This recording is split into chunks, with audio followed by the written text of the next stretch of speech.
Dear students, നമ്മളിന്ന് income from capital ഗെയിനിൽ നമുക്ക് capital ഗെയിനിൽ exemptions കിട്ടുന്നുണ്ട്. അപ്പോൾ ആ എക്സംഷൻസിനെ കുറിച്ചിട്ടാണ് നമ്മളിന്ന് നോക്കുന്നത്. ഇതിൽ tax exemption on capital gain, ഇതിൽ ഫസ്റ്റ് സെക്ഷൻ വൈസ് ആയിട്ടാണ് നമ്മളിത് പഠിക്കുക കേട്ടോ.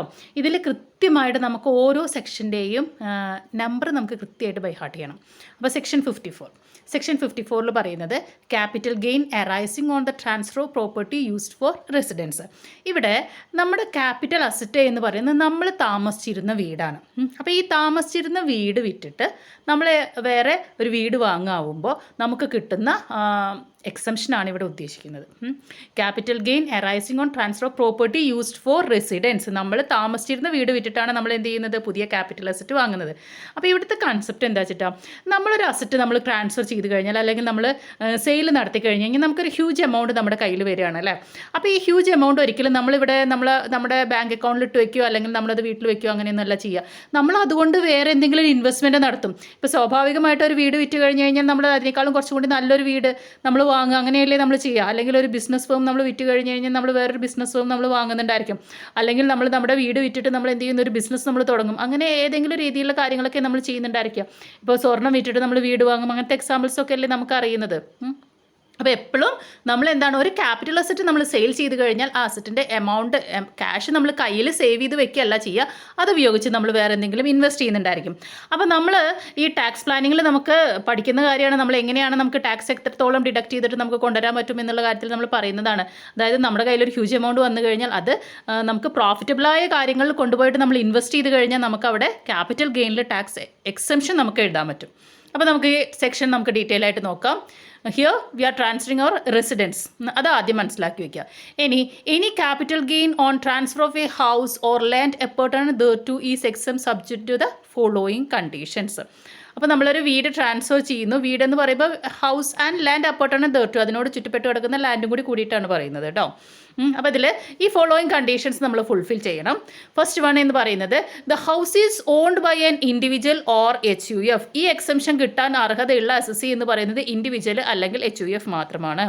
The house is used for residential purpose, self occupied house ആയിരിക്കണം. The house from such property is chargeable. The income from such property is chargeable under the head income from house property. ഈ house property നമ്മൾ income from house പ്രോപ്പർട്ടിയുടെ അണ്ടറിൽ charge ചെയ്തതായിരിക്കണം. Then D, the SSC has within a period of 1 year before or 2 years after the date of transfer purchased a residential house. ഇവിടെ വീട് വിൽപ്പന നടത്തി കഴിഞ്ഞിട്ട് ആ എമൗണ്ട് ഉപയോഗിച്ചുകൊണ്ട് നമ്മളൊരു പുതിയ വീട് വാങ്ങിച്ചിരിക്കണം. പുതിയ റെസിഡൻഷ്യൽ ഹൗസ് തന്നെ വാങ്ങണം. എന്നാൽ മാത്രമേ നമുക്ക് എന്ത് കിട്ടുള്ളൂ, നമുക്ക് സെക്ഷൻ 54 പ്രകാരമുള്ള എക്സംഷൻ കിട്ടുള്ളൂ. അപ്പോൾ സെൽഫ് ഓക്യുപ്പൈഡ് ഹൗസ് വിറ്റിട്ട് പുതിയൊരു സെൽഫ് ഓക്യുപ്പൈഡ് ഹൗസ് വാങ്ങുകയാണെങ്കിൽ കിട്ടുന്ന എക്സംഷനാണ് എന്ത്, സെക്ഷൻ 54. ഈ വാങ്ങുന്ന ഡേറ്റുകളിലും കുറേ നിബന്ധനകൾ പറയുന്നുണ്ട്. നമ്മൾ വീട് വിൽക്കുന്നതിൻ്റെ 1 വർഷം മുന്നേയോ അല്ലെങ്കിൽ വീട് വിറ്റിട്ട് 2 വർഷത്തിനുള്ളിലോ നമ്മൾ പുതിയ വീട് വാങ്ങിയാൽ മാത്രമേ നമുക്ക് എന്ത് കിട്ടുള്ളൂ, സെക്ഷൻ 54 പ്രകാരമുള്ള എക്സംഷൻ നമുക്ക് അവൈലബിൾ ആവുള്ളൂ.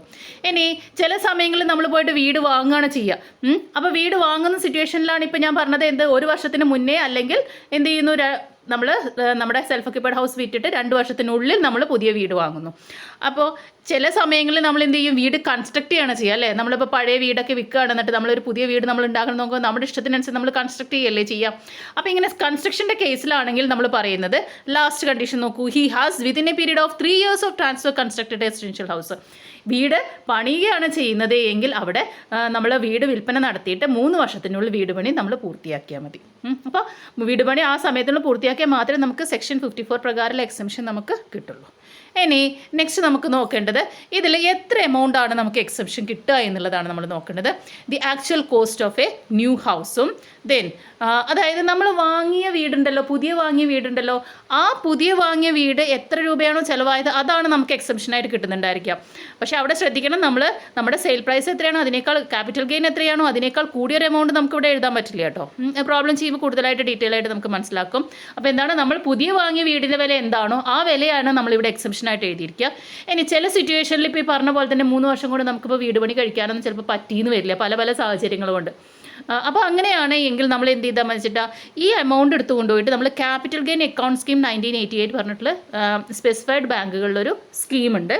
ആ അക്കൗണ്ടിൽ കൊണ്ടുപോയിട്ട് നമ്മുടെ പൈസ ഇൻവെസ്റ്റ് ചെയ്ത് കഴിഞ്ഞാൽ നമുക്ക് ഇതേ എക്സംഷൻ, അതായത് സെക്ഷൻ 54 പ്രകാരമുള്ള എക്സംഷൻ നമുക്ക് ആവശ്യപ്പെടാം. അതാണ് ബിയിൽ പറയുന്നത്. Where the amount is not utilised by the amount deposit in capital gain account scheme in 1988 in a specified bank.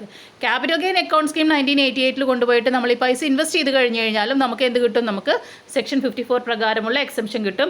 അപ്പോൾ നമ്മൾ എത്ര രൂപയാണോ നമ്മളിവിടെ ക്യാപിറ്റൽ ഗെയിൻ അക്കൗണ്ട് സ്കീമിൽ നമ്മൾ ഡെപ്പോസിറ്റ് ചെയ്യുന്ന ആ എമൗണ്ടിനാണ് നമുക്ക് എന്ത് കിട്ടുക? എക്സംഷൻ കിട്ടുക.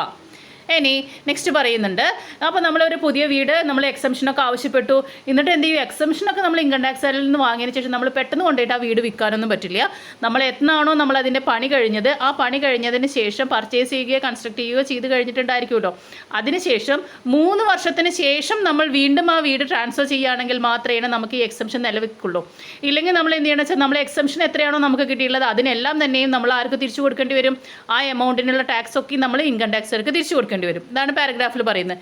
The new house is purchased or constructed should not be transferred within 3 years of the purchase or construction. If it is transferred within 3 years, the exemption given earlier will be withdrawn and the old exempted capital gain and the new capital gain shall be taxable. അതായത് നമുക്ക് already നമുക്കൊരു capital gain ഉണ്ടായിരുന്നില്ല, അതാണല്ലോ നമുക്ക് exemption കിട്ടിയത്. ആ capital ഗെയിനും ഇനി ഇപ്പോൾ വിൽപ്പന നടത്തുന്നതുമായി ബന്ധപ്പെട്ടിട്ട് നമുക്കൊരു ക്യാപിറ്റൽ ഗെയിൻ ഉണ്ടായിട്ടുണ്ടാവുമല്ലോ, അതിനും കൂടിയിട്ട് നമ്മൾ എന്ത് ചെയ്യേണ്ടി വരും? ടാക്സ് പേ ചെയ്യേണ്ടി വരും. Okay, so that's all about section 54. ഇനി നെക്സ്റ്റ് നമുക്ക് നോക്കാനുള്ളത്, ഇതിൽ നമ്മൾ പറഞ്ഞല്ലോ ഈ ക്യാപിറ്റൽ ഗെയിൻ അക്കൗണ്ട് സ്കീം എന്നുള്ളൊരു കാര്യത്തിനെ കുറിച്ച് നമ്മൾ പറഞ്ഞില്ലേ. അപ്പോൾ അതൊന്നും നമ്മൾ ഡീറ്റെയിൽ ആയിട്ട് നമ്മൾ പഠിക്കണം. ഇവിടെ ക്യാപിറ്റൽ ഗെയിൻ അക്കൗണ്ട് സ്കീം പറയുന്നത് എന്താ വെച്ചാൽ, if the S S C cannot utilise the capital gain for the acquisition on or before the due date of furnishing the return of income.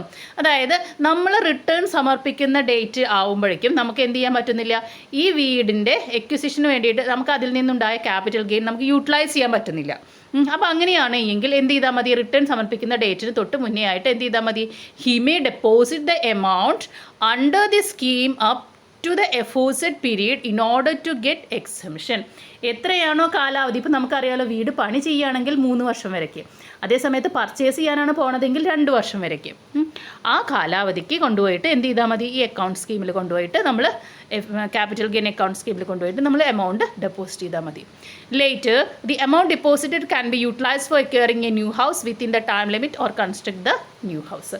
എന്നിട്ട് ആ അക്കൗണ്ടിൽ നിന്ന് പൈസ എടുത്തുകൊണ്ട് നമുക്ക് എന്ത് ചെയ്യാം? നമ്മുടെ പുതിയ വീട് വാങ്ങുകയോ അല്ലെങ്കിൽ കൺസ്ട്രക്ട് ചെയ്യുകയോ അതിന് വേണ്ടുന്ന കാര്യങ്ങളൊക്കെ നമുക്ക് ചെയ്യാം. Okay, now moving to another section, section 54B. ഇവിടെ നമ്മൾ ആദ്യം 54-ൽ നമ്മൾ പഠിച്ചത് നമ്മുടെ റെസിഡൻഷ്യൽ ഹൗസ് ട്രാൻസ്ഫർ ചെയ്തിട്ട് നമ്മൾ പുതിയ റെസിഡൻഷ്യൽ ഹൗസ് വാങ്ങുകയാണ് ചെയ്യുന്നത്. ഇവിടെ നമ്മൾ ട്രാൻസ്ഫർ ചെയ്യുന്നത് നമ്മുടെ അഗ്രികൾച്ചർ ലാൻഡാണ് നമ്മൾ ട്രാൻസ്ഫർ ചെയ്യുന്നത്. അഗ്രികൾച്ചർ ലാൻഡ് ട്രാൻസ്ഫർ ചെയ്തിട്ട് നമ്മൾ പുതിയ അഗ്രികൾച്ചർ ലാൻഡ് വാങ്ങുന്ന സമയത്ത് നമുക്ക് കിട്ടുന്ന ഡിഡക്ഷനാണ് സെക്ഷൻ 54B പ്രകാരം. അപ്പോൾ മക്കളെ ഇത് വായിക്കാൻ നിങ്ങൾക്ക് ബുദ്ധിമുട്ട് വരുന്നുണ്ടെങ്കിൽ ഞാൻ ഇതിൻ്റെ ഡീറ്റെയിൽ നോട്ട് ഞാൻ നിങ്ങൾക്ക് ഇട്ട് തന്നിട്ടുണ്ട്, അതിൽ നോക്കി വായിക്കണം കേട്ടോ. അപ്പോൾ അതിൽ പറയുന്നത്, a farmer wants to shift his agriculture land for certain reasons and hence he sold his old agriculture land and from the sale proceed his purchase another agriculture land. ഇവിടെ നമ്മുടെ ഫാർമർക്ക്, നമ്മുടെ കർഷകൻ എന്ത് ചെയ്യുന്നു? അഗ്രികൾച്ചർ ലാൻഡ് ഒരു സ്ഥലത്ത് നിന്ന് വേറൊരു സ്ഥലത്തേക്ക് ഷിഫ്റ്റ് ചെയ്യണം. അത് പല കാരണങ്ങൾ കൊണ്ടാവാം. അപ്പോൾ കാരണങ്ങൾ എന്ത് ചെയ്യുന്നുള്ളത് അവിടെ പ്രശ്നമല്ല. ഏതെങ്കിലും ഒരു പ്രത്യേക കാരണം കൊണ്ട് അഗ്രികൾച്ചർ ലാൻഡ് ഈ സ്ഥലത്ത് നിന്ന് വേറൊരു സ്ഥലത്തേക്ക് ഷിഫ്റ്റ് ചെയ്യണം. അപ്പോൾ എന്ത് ചെയ്യുന്നു? അദ്ദേഹത്തിൻ്റെ ഓൾഡ് അഗ്രികൾച്ചർ ലാൻഡ് വാങ്ങുകയും എന്നിട്ട് അതിൽ നിന്ന് കിട്ടിയ കൺസിഡറേഷൻ, അതായത് സെയിൽ പ്രൊസീഡ് കൊണ്ട് അദ്ദേഹം വേറൊരു അഗ്രികൾച്ചർ ലാൻഡ് പർച്ചേസ് ചെയ്യുകയും ചെയ്യുന്ന സമയത്ത് കിട്ടുന്ന എക്സംഷനാണ് സെക്ഷൻ 54B പ്രകാരം. ഇനി in this case the objective of the seller was not to earn income by the sale of the old land but was to shift to another land.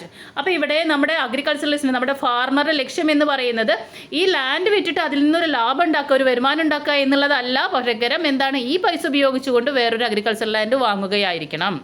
Then if in this case the seller was liable to pay income tax on the capital gain arising on the sale of old land, then he would have been in hardship on him. ഇപ്പോൾ സത്യത്തിൽ ഇപ്പോൾ ഇത്തരം ഒരു ലക്ഷ്യത്തോട് കൂടിയിട്ട്, അതായത് ഒരു land വിറ്റിട്ട് വേറൊരു ലാൻഡ് വാങ്ങാൻ വേണ്ടി നിൽക്കുന്ന ഒരു ഫാർമറെ സംബന്ധിച്ചിടത്തോളം അപ്പോൾ ആ വിറ്റ ലാൻഡിൻ്റെ ഇൻകം ടാക്സ് അടയ്ക്കുക എന്ന് പറഞ്ഞു കഴിഞ്ഞാൽ അത് അദ്ദേഹത്തിന് വളരെ ബുദ്ധിമുട്ടുണ്ടാകുന്ന കാര്യമാണ്. അതിന് വേണ്ടിയിട്ടാണ് ഈ സെക്ഷൻ 54B എന്നുള്ള റിലീഫ് ആര് കൊടുത്തിട്ടുള്ളത്? നമ്മുടെ ഇൻകം ടാക്സ് ആക്ട് കൊടുത്തിട്ടുള്ളത്. Section 54B gives relief to a taxpayer who sells his agricultural land and from the sales proceed he acquires another agricultural land. അപ്പോൾ സിറ്റുവേഷൻ ക്ലിയർ ആണ്. ഇവിടെ എന്താണ്? നമ്മൾ അഗ്രികൾച്ചർ ലാൻഡ് വിൽക്കുകയും വേറൊരു അഗ്രികൾച്ചർ ലാൻഡ് നമ്മൾ purchase ചെയ്യുകയും ചെയ്ത് കഴിഞ്ഞാൽ നമുക്ക് അതിൽ നിന്ന് ഉണ്ടാവുന്ന ക്യാപിറ്റൽ ഗെയിന് നമുക്ക് ടാക്സ് എക്സംഷൻ കിട്ടും. ഇനി നെക്സ്റ്റ് നമ്മൾ നോക്കേണ്ടത് എത്ര എമൗണ്ട് ആണ് നമ്മൾ എക്സംഷൻ കിട്ടുന്നതെന്നാണ്. അതായത് പുതിയ അഗ്രികൾച്ചർ ലാൻഡ് എത്രയാണോ പർച്ചേസ് ചെയ്യുന്നത് അതിന് അത്രയും എമൗണ്ടിനാണ് നമുക്ക് എക്സംഷൻ അവിടെ ഉണ്ടാവുക കേട്ടോ. ഇനി ഇതിൽ കുറേ ബേസിക് കണ്ടീഷൻസ് പറയുന്നുണ്ട്. ഇതിൽ ഫസ്റ്റ് കണ്ടീഷൻ എന്ന് പറയുന്നത് the benefit of section 54B is available only to individual or HUF. ഇവിടെ പേഴ്സൺസിൽ നമ്മൾ ഇൻഡിവിജ്വലിനും HUFനും മാത്രം അവൈലബിൾ ആയിട്ടുള്ള ഡിഡക്ഷനാണ് ഏത് 54B പ്രകാരമുള്ളത്. The asset transfer should be agriculture land. നമ്മൾ ട്രാൻസ്ഫർ ചെയ്യുന്ന ലാൻഡ് എന്ന് പറയുന്നത് അഗ്രികൾച്ചർ ലാൻഡ് ആയിരിക്കണം. The land may be long term capital അസറ്റോ ഷോർട്ട് ടേം ക്യാപിറ്റൽ അസറ്റ്, അതൊന്നും പ്രശ്നമില്ല കേട്ടോ. ഷോർട്ട് ടേം ആണോ ലോങ് ടേം ആണോ എന്നുള്ള കാര്യത്തിലൊന്നും നമുക്ക് പ്രശ്നമില്ല. The agriculture land should be used by an individual or his parents for agriculture purpose at least for a period of 2 years immediately preceding the date of transfer. അത് നമ്മൾ നോക്കണം കേട്ടോ. നമ്മൾ നമ്മുടെ ലാൻഡ് വിൽക്കുന്ന സമയത്ത് അതിന് തൊട്ട് മുന്നേയുള്ള 2 വർഷം ഒന്നില്ലെങ്കിൽ അസസി അല്ലെങ്കിൽ അസസിയുടെ പാരൻസ് അവിടെ അഗ്രികൾച്ചർ നടത്തിയതായിരിക്കണം. അഗ്രികൾച്ചർ പർപ്പസിന് വേണ്ടി യൂസ് ചെയ്ത ലാൻഡ് ആയിരിക്കണം. Then in case of HUF the land should be used by any member of the HUF. ഇനി നമ്മുടെ HUFൻ്റെ കേസിലാണ് പറയുന്നത് എങ്കിൽ HUFിൽ ഏതെങ്കിലും ഒരു മെമ്പർ അവിടെ അഗ്രികൾച്ചർ പർപ്പസ് നടത്തിയാൽ മതി. Then within a period of 2 years from the date of transfer of the old land the taxpayer should acquire another agricultural land. അപ്പോൾ നമ്മൾ നമ്മുടെ വീടിൻ്റെ കേസിൽ പറഞ്ഞില്ലേ, നമ്മൾ വീട് വിറ്റിട്ട് നമ്മൾ പുതിയ വീട് വാങ്ങുമ്പോൾ നമ്മൾ 2 വർഷത്തിനുള്ളിൽ വാങ്ങണം, കൺസ്ട്രക്ട് ചെയ്യുകയാണെങ്കിൽ 3 വർഷത്തിൽ കൺസ്ട്രക്ട് ചെയ്യണം എന്ന് പറഞ്ഞില്ലേ. ഇവിടെയും ഈ പറഞ്ഞ പോലെ തന്നെ നമ്മൾ എന്താ പറയുന്നത്, പുതിയ അഗ്രികൾച്ചർ ലാൻഡ് വാങ്ങുന്നത് പഴയ ലാൻഡ് വിറ്റിട്ട് 2 വർഷത്തിനുള്ളിൽ വാങ്ങണം. ഇനി in case of compulsory acquisition the period of acquisition of the new agriculture land will be determined from the date of receipt of compensation. ഇനി ചില കേസിലൊക്കെ എന്തുണ്ടാവും, കമ്പൽസറി അക്വിസിഷൻ ബൈ ഗവൺമെൻറ് ഉണ്ടാവും അല്ലേ. അപ്പോൾ ഇത്തരത്തിൽ കമ്പൽസറി എക്വിസിഷനാണ് നടക്കുന്നത് എങ്കിൽ അവിടെ എക്വിസിഷൻ എന്ന് നടന്നു എന്നുള്ള ഡേറ്റ് അല്ല നമ്മൾ നോക്കേണ്ടത്, അതിൻ്റെ കോമ്പൻസേഷൻ നമുക്ക് അഗ്രികൾച്ചറലിസ്റ്റ് അതായത് ഫാർമർക്ക് എന്ന് റിസീവ് ചെയ്തു ആ ഡേറ്റ് മുതൽ 2 വർഷത്തിനുള്ളിൽ പുതിയ അഗ്രികൾച്ചർ ലാൻഡ് വാങ്ങിയാൽ മതി. However, as per section 10 subsection 37, no capital gain should be chargeable to tax in case of an individual or HUF if the agricultural land is compulsorily acquired under any law and the consideration of which is approved by central government or RBI and received on or after 1/4/2004. പക്ഷേ ഇതിനും കുറേ exemptions വേറെ ഉണ്ട് കേട്ടോ. 1/4/2004 ശേഷം ഇത്തരത്തിലൊരു transfer നടക്കുകയാണ്, agriculture ലാൻഡിൻ്റെ compulsory acquisition നടക്കുകയാണെങ്കിൽ അതിന് ടാക്സ് കൊടുക്കേണ്ട ആവശ്യം തന്നെ ഇല്ല എന്നാണ് നമുക്ക് അറിയുന്നത്.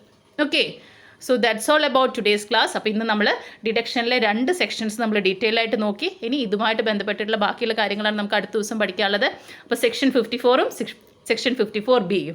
സെക്ഷൻ 54ൽ നമ്മൾ റെസിഡൻഷ്യൽ ഹൗസ് പ്രോപ്പർട്ടി ട്രാൻസ്ഫർ ചെയ്തിട്ട് നമ്മൾ പുതിയ റെസിഡൻഷ്യൽ ഹൗസ് പ്രോപ്പർട്ടി നമ്മൾ വാങ്ങുകയാണ് ചെയ്യുന്നത്. ഇനി നെക്സ്റ്റ് 54Bയിൽ നമ്മൾ ഒരു അഗ്രികൾച്ചർ ലാൻഡ് നമ്മൾ ട്രാൻസ്ഫർ ചെയ്തിട്ട് നമ്മൾ പുതിയ അഗ്രികൾച്ചർ ലാൻഡ് നമ്മൾ വാങ്ങുകയാണ് നമ്മൾ ചെയ്യുന്നത്. അപ്പോൾ രണ്ടും നന്നായി പഠിച്ചു വയ്ക്കുക. Okay, thank you.